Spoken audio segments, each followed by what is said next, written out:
flight home was rough, and I made sure that point was across the team. A lot of the guys also did that, so it was good to have a different outcome and things go our way this time. How important have these fast starts been? Does it change the vibe on the sideline? Does it make you guys maybe kind of feel invincible a little bit when first 2 possessions you zip down the field and score? Yeah, it gives us a tremendous amount of confidence.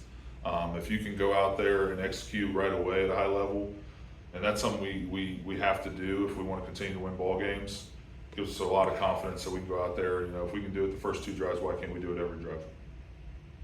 I don't want to make a comparison and make you pick. Yeah. But you were around for the 2021 offense. You're around for this one. Does it feel similar where really good at wide receiver, really good at tight end, really good at quarterback and running back? Like every position feels like it's dangerous. Yeah, it feels pretty similar, I'd say, in a lot of ways.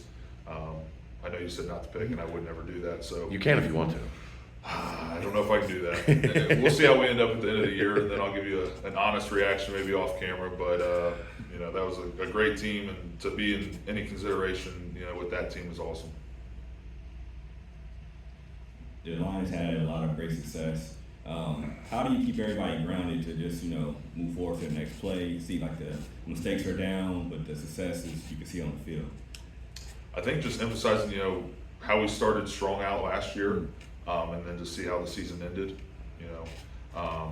There's a lot of guys that have had really successful seasons in their college career, regardless if they were here or not. So they know that we have to take it one play at a time, one game at a time.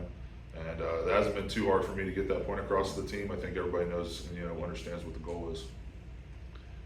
As the center, what's supposed to happen on every play. Sat talked earlier about in years past in his career, you got 1 or 2 main guys, you're trying to feed the ball to them.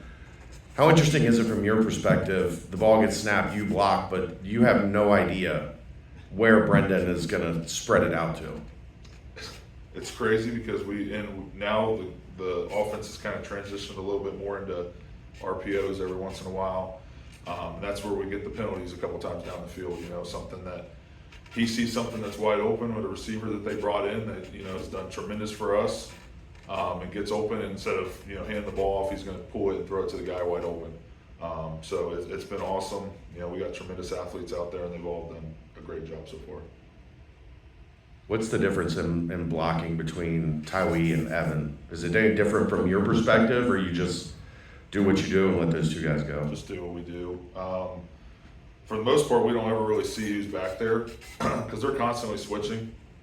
And there's not really certain plays that are meant for each guy. Obviously, certain plays work out better for each guy, but there's not certain plays that the guy's going to be in there for. So we just try and block the same for whoever's back there, and so far it's done really good. As the center, what's it like snapping to a guy that's in a rhythm like Brendan is right now? Feels really good, as long as I get the ball right to him in his chest and let him take care of the job, and I do, my job up front, make sure everybody's on the same page. We can be really successful, as we've seen, and he's playing his best ball, right now, and he's continuing to do that for us. You got to keep him grounded from time to time. Remind him he's still one of the guys.